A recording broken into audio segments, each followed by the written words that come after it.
All right, aloha, friends. Welcome to another episode of Game Time with the Goss, brought to you by GM Sports Media and Get Recruited websites. Happy to be joined today by a former player in the DFW, one of the great running backs, Jaden Knowles. He's a meteorologist now for News Channel 6 KAUZ, CBS affiliate in Wichita Falls, former running back at Kennedale High School and the Oklahoma Sooners. First off, thanks for joining me, Jaden. Good to see you. You know, it's interesting. I'm pretty fascinated about your career path. You know, being a former athlete, former running back, going to OU, and now you're a meteorologist. I don't know how many athletes go that route. Just kind of talk about this path and what got you interested in it. Yeah, definitely. I always loved football, and that was the number one goal, making it to the NFL. But growing up, I always had been told by my parents to always have a backup plan, and I fell in love with the weather because my dad has always been in the same business. He works for NBC 5 right now in Fort Worth, Texas, and I had a chance to learn from those meteorologists, the chief meteorologists there, David Finfrock and Rick Mitchell and Grant. Uh, Asked them questions, and I always got interested in weather from my grandma as well. She used to always have the Weather Channel up. Is Weather Channel in Jeopardy or the stories or whatever, uh those stories that come on after the news in the morning. And so I would watch the weather all the time and try to figure it out, especially once Kennedale got hit by EF5 tornado back in 2011. I was terrified of severe weather. So I wanted to learn more about it. That's what, ultimately sprung my knowledge and wanting to get to know more about the meteorology aspect of it, being on TV. So, I So mean, yeah, this started at a pretty early age. yeah, I say probably around 5, 6. I started wanting to become a meteorologist along with the NFL player. So I mean, yeah, I mean, even when I was growing up, my parents would have the 6 o'clock news on, and I just wait till like the sports report. But most of the time I'd watch the weather report. I guess you were doing the same kind of thing. the same thing. I got to experience it live, in the studio as my dad was working. So it's pretty cool to see everything, how it works behind the scenes and everything in that nature. We see you're at work now, and you said you got a show pretty soon. But yeah, what? Just take us through a normal day for a meteorologist. Well, my shift, I work the morning shift. I feel like it's the best shift because I can do whatever I want after I get off at 12:30.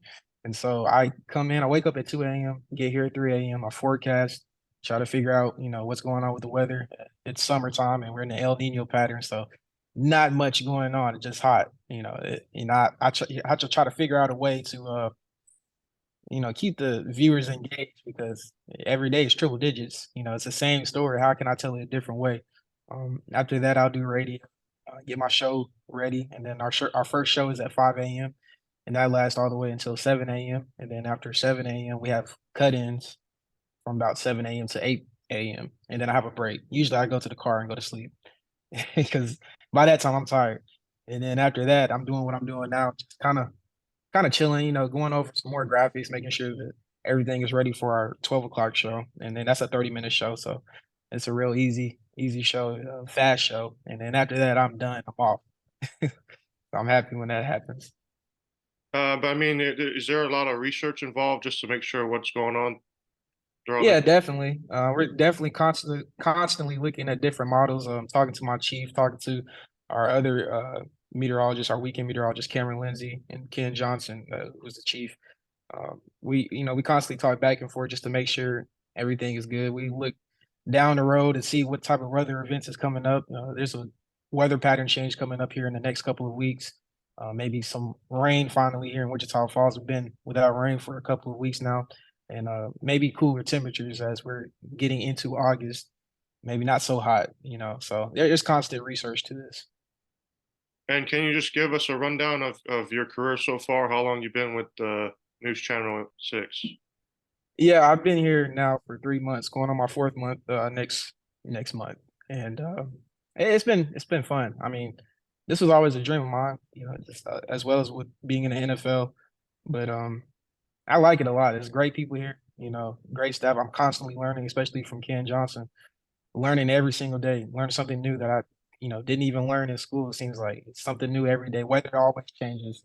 And there's something always new with weather. And I love it a lot. I'm happy that I did my internships at the other stations in Oklahoma City, West Palm Beach, Florida, and then also in Lawton, Oklahoma.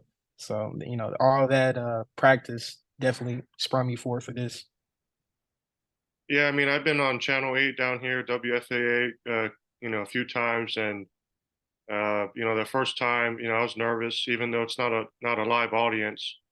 But I mean, just trying to be in front of a camera and on TV, was it just natural for you? I would say so. I mean, I was super nervous, especially in my internships, especially in Lawton. That was my first time doing anything live. You play in front of 85,000. Yeah. People tell me like you played in front of 85,000. How are you nervous in front of just one camera? And it's a different story, man. It's nerve-wracking, but I mean, I'm kind of natural in front of the camera. I like to be, on TV. That was my goal too. So it's not so bad, especially once you get your feet underneath you. It's not bad at all. I like it a lot. Awesome. And then going through school and college classes, I mean, is it normal to like watch weather reports and just learn, the graphics and movements and where to stand? Is that what they're constantly running through in the classes? Yeah, definitely. It's more I would say OU is more research based than broadcast. We have a great broadcast program that I was involved with, OU Nightly.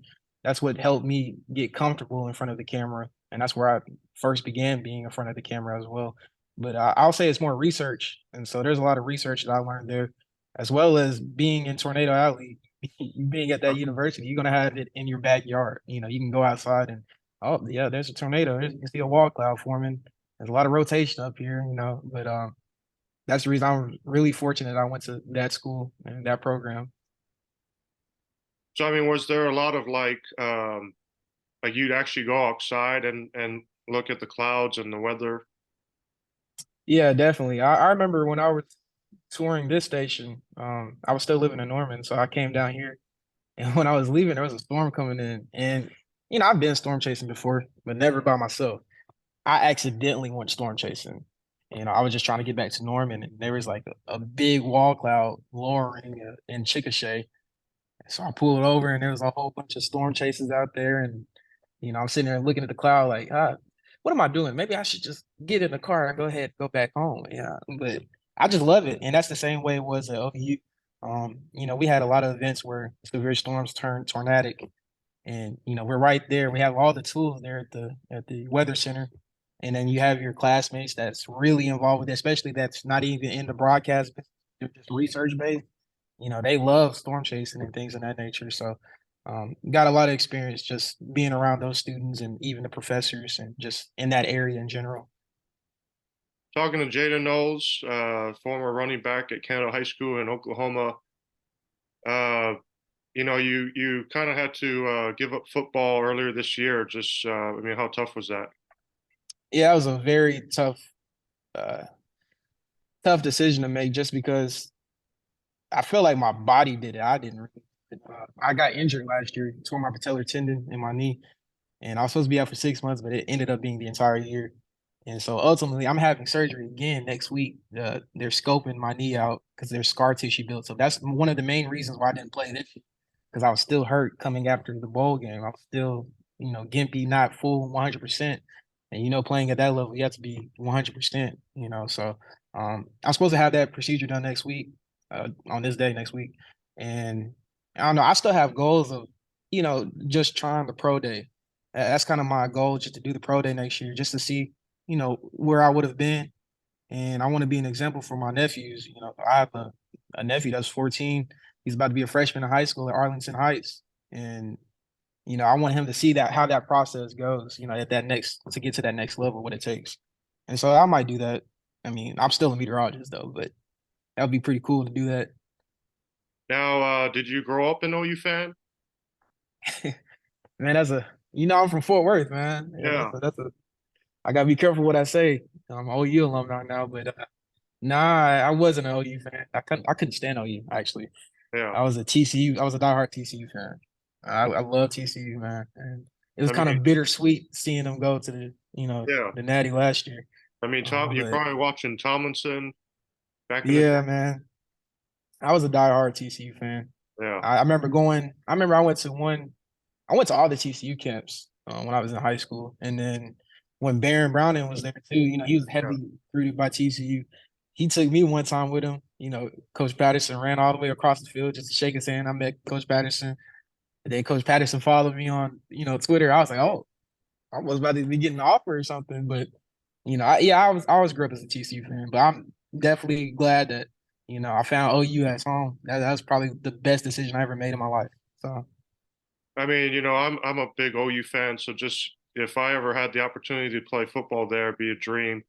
And just, obviously the rich tradition the football program has there. I mean, what was it like just getting an offer to play there? Well, I actually walked on. I Yeah. walked on. I played at Southwestern Oklahoma State for 2 years. Then I just, took a leap of faith and walked on to the team when Coach Riley was still there, and made the team, and started doing dirty hard work in the dark. That's what Coach Venables like to say all the time. But it was a dream come true, man. Like just playing in front of those the crowd, the Sooner Nation, man. It's unbelievable. It's unreal, especially whenever we play Texas. That other team. Yeah. Yeah. It's amazing, man. It's surreal. Like I couldn't believe that I was actually here, especially coming from D2 to D1. It's just totally different. It's totally different. So, I mean, how much, tougher was it from D2 to D1 in terms of like the workouts and practice?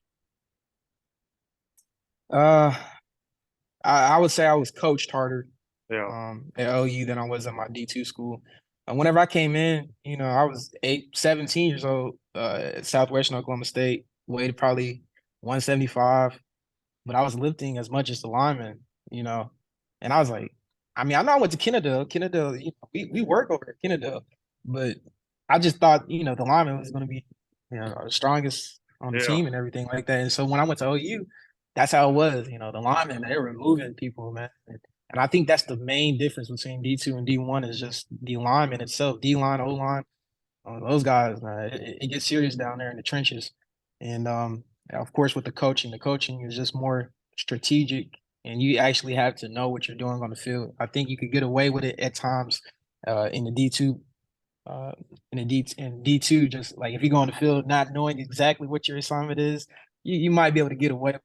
D1, at least at OU, if you don't know what protection you have, but you know what play to run, if the quarterback is running the RPO or things of that nature, the play is dead. You got to know exactly what everybody does, including yourself. And I think that's the main difference and just how much thinking goes into it. Favorite memory at OU? I actually have two. The first one is whenever I got my first time playing at the field, Memorial Stadium. Um, I got in to play running back and ended up scoring 2 touchdowns, led in receiving yards. That just was like a coming out game for me, and it felt good. It felt like I was back in high school, honestly, and I hadn't had that feeling in a long time. And then the second one is 2021, we played Texas. We came back, Caleb Williams went in and played and everything like that, and we came back and won. That was like what football is all about, coming together as brothers whenever adversity hits, and then you come out on top after because everybody works hard in the summer, but we knew how hard we worked that summer and what we had in front of us to continue being undefeated. And so that plane ride back home was just amazing. It was just it was so real. I think about it at work sometimes, like man, I was really playing, against Texas that time. It's so fun. I was on kickoff that game and we got a turnover. Caleb Kelly, knocked the ball out of dude's hand. Sudden change helped us out, get back on top. It was surreal. That's probably one of the best memories I have from OU. How do you think the Sooners would do in the SEC? I think they're gonna do great. Coach Venables is a great coach, man. A great defensive mind. Just a great human being. He helped develop me just a short time there to become a better man. And I know for a fact those kids or not kids. I'm 23, Yeah. but the younger guys, the freshmen that are coming in, and even sophomores out there last year. They're there for 3-4 years with Coach Venables and Coach Schmitty. And they're definitely gonna turn out to become great men because that's the biggest picture. People forget we have lives after football, and football's gonna end every for one or another. And so that's what their main impact is on our lives to become better men. And then as well as they're getting a lot of good recruits. They're signing a lot of good people, and I think OU can be the face of the SEC. Honestly, there's no doubt about it. OU that blood runs deep. It's been like that since 2000. Even before then, and so I think they're going to be just fine. Talking to Jaden Knowles, meteorologist at News Channel 6, Wichita Falls, former running back at OU and Kennedale High School. Just what was it like playing football at Kennedale? How fun was that? It was great, man. Those guys that I played with, we were playing together since Pee Wee, honestly, and so we stayed together all the way through senior year, and I believe that's helped us become a great team and one of the first teams ever to go to state. And so it was a great experience. It definitely helped develop me who I am today. Yeah, I mean, you had a big season when you guys went to the state title game. I think you finished with maybe 4,500 yards and over 50 touchdowns there at Kennedale. What was that season like going to the state championship? Surreal, man. Like we every high school kid has the same goal, go to the state championship, especially in Texas. That's the main goal. You take it one week at a time. I think our coaches did a great job teaching us to take it one week at a time instead of looking ahead at the schedule. I remember, the younger team, we were like look down the schedule. Oh, we can play West Orange Star. We can't wait for that game. But we're playing Alvarado this week.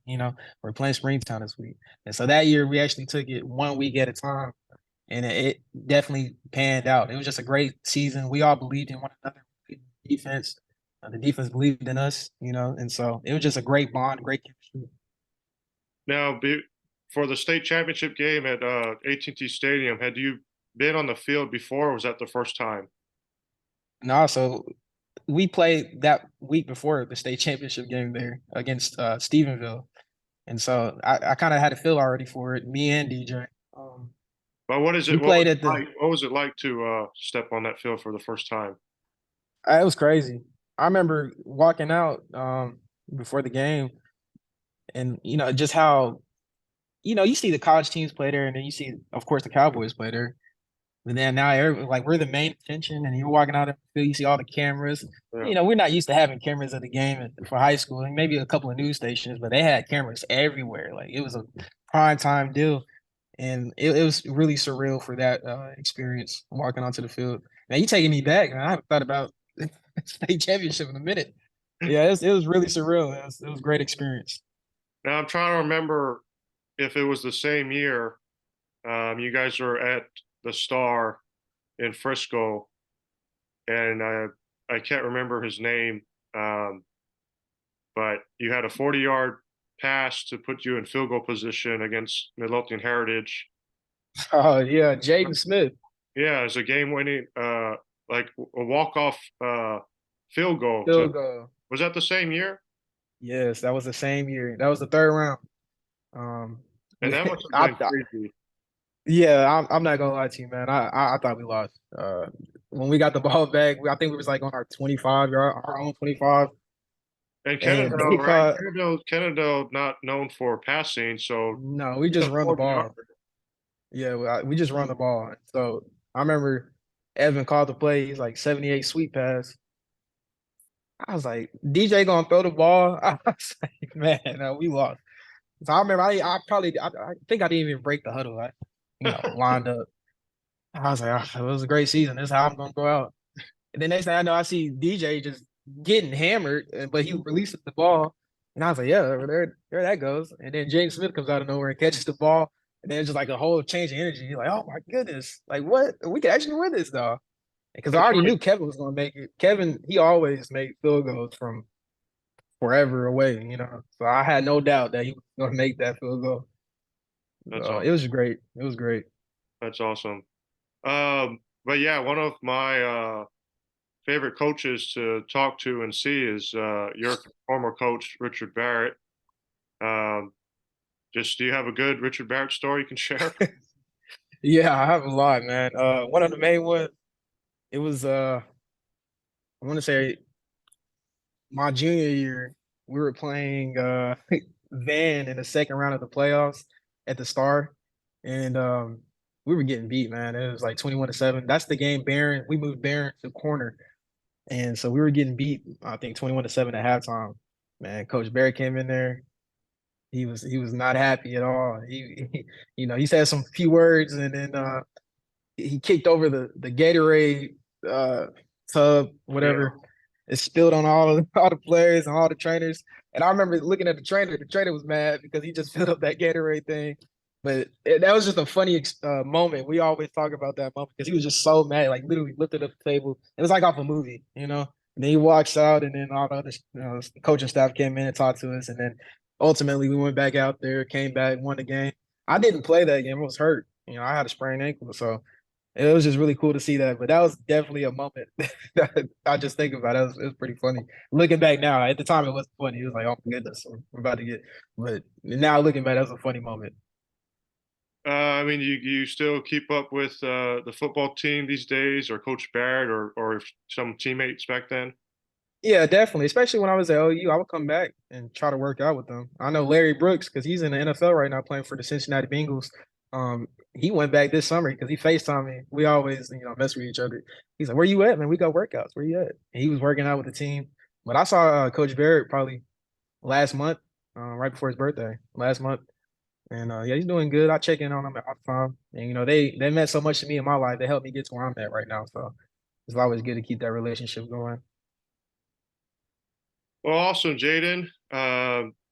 Just very proud to see where your career is going right now, and we wish you continued luck there. And with your surgery next week, and hopefully maybe a pro day next year.